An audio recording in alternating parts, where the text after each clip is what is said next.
is Kristen with Collision Hub, and we are back on the floor of the Northeast Trade Show in New Jersey. And we've been joined in the iCar booth today by Gene Lopez, Southwest Region Manager. And I know he's going to be a little bashful, but we're going to go ahead and say it for him. He is the California Auto Body Association's Member of the Year this year. So congratulations, what an honor. Thank you very much. It is an honor. Receiving the Darryl Malott Memorial Award is, it's something that I've looked at and listened to and sat in the room when someone else received that award, and when it came up for me, I was really shocked and honored. Oh, it's amazing. Well, you do so many things in this industry. I think everywhere I go, Gene, I'm always running into you. Besides just what's going on with iCar, you've got a lot of other things going on. And one of those is you're chairing the CIC Education and Training Committee. And you guys have a lot going on, we noticed at the meeting this week. So tell us a little bit about what's happening with CIC and your committee. Right, I'm a co-chair for the Education and Training meeting, along with Bob Keith from CarStar. We have a full slate for the next couple of years, primarily looking at, immediately looking at the future of the collision industry, and that is students. And so our focus is there, but also training the industry and looking at some of the different avenues or paths for the industry to find training where they need it, whether it's from an OE or a manufacturer, maybe a technical school, and of course iCar. We've got so much that's changing in our industry right now. I think some of the presentations, the technical presentations this week, we saw that car repairs are changing monthly. So it's not just yearly as models come out. Right. What are some of the best ways for shops to stay on top of what they need to know today? Well, of course, going right to the manufacturer. If they have a new part, if they're looking at a new process, if they've heard about something that may have changed mid-year in a vehicle, then they certainly should go to the manufacturer for that type of information. But there's also other resources out there available, and other vendors out there that have that kind of information for them. Now, one of the things I learned that your committee is doing is you're interested in reaching people, I guess, where they at. We always say go reach people where they are.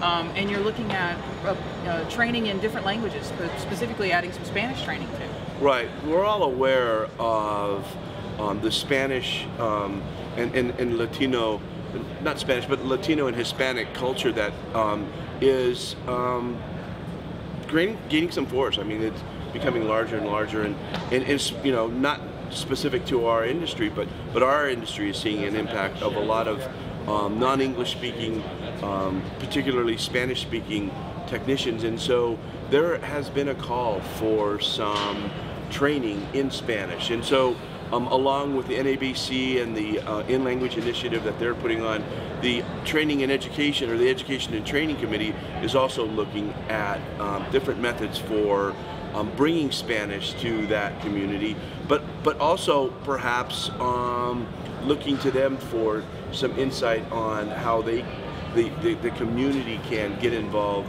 and help us in our industry provide better training for those technicians. One of the things that's really important in our industry is training and shepherding our young students through this career that we love so much. Tell me a little bit, what's the committee looking at for doing with students this year? What we should be doing is really looking at, from a coalition, if you will, the insurers, the repairers, all the different segments of our industry, looking at our future and deciding some of the best paths that they should be taking in order to be productive coming in the front door, to be able to remove and replace bolted on parts, or properly detail a vehicle, perhaps repairing some small dents, and prepping a car for paint. Right. I mean, with those skill sets, if they had those skill sets, they could become productive in any one of the repair shops from day one. That's great. I think one of the best ways we can help the students is we just got to get involved. Right. Go out and mentor at a technical college or a high school program near you. One of the other ways we can get involved is actually participating in CIC. Can you talk a little bit about how shops or insurers or vendors can get involved in CIC and kind of the open committees that are available? Oh, that's a real good point. It sometimes is not easy to travel to the meetings, but simply going to the website and finding your passion, finding what you have some skills in already, and whether that's legislative skills or training and education skills or database skills, go to the website, look at any one of the committees that are available, and you'll find, you'll find the Gene Lopez's, of the CIC in every committee, and you'll find access to those individuals. Most committees have either monthly or every other month teleconferences, so it's an easy way to get engaged, and you don't necessarily have to travel to every meeting, but certainly your voice will be heard. Oh, that's really great. Well, I can't let you go without asking about what's going on with ICAR. It seems like there's always something coming down the pipe. Thank you. So what's going on with ICAR? What are the latest announcements you have for us? We have had a real phenomenal last 6 to 8 months, and certainly the last 3 years has been real good to be at ICAR. ICAR listened, and now we're delivering on what the industry really wanted.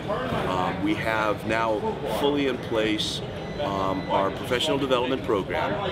We have some ongoing projects as well, and certainly one of the first right now will be the what we call test out or evaluate our equivalency test. That'll take place here right around the 1st of April, and the opportunity to complete an equivalency test will be right around the 1st of July. So that's one thing that's happening real quick. Also during the month of July, we'll have our industry event, and that'll take place the 3rd week of July in Salt Lake City. We'll have it'll coincide with the Collision Industry Conference, and that's where we're going to release some new ideas on how we can have both secondary, advanced secondary, and post-secondary, and private schools involved in the professional development program. It sounds exciting. I think every time I open my inbox, I've got a new press release, and you guys are really kind of making a lot of changes. And I've heard the shops that are really excited about the test out feature, because you want to keep your criteria, and you want to make sure that you're sending your technicians to what they need to do, right, and narrow it down to kind of contain your costs right in this whole game of right education. Right. It's kind of exciting for them too, because there are those technicians that can beat their chest and say, hey, I can do that, I know that. So here's the opportunity for them to come in and show their skills and their knowledge and test out. Well, that's great. Gene, I appreciate you taking the time this morning. There's so much to see here on the trade show floor, so I know that you probably want to walk it as much as I do this morning. So thanks for stopping by. Be sure to stay with us this weekend while we bring you what's going on from the Northeast Trade Show in New Jersey. We've got some more interviews to give you. We've got some product demonstrations and some new products that we want to show you this year. Thanks.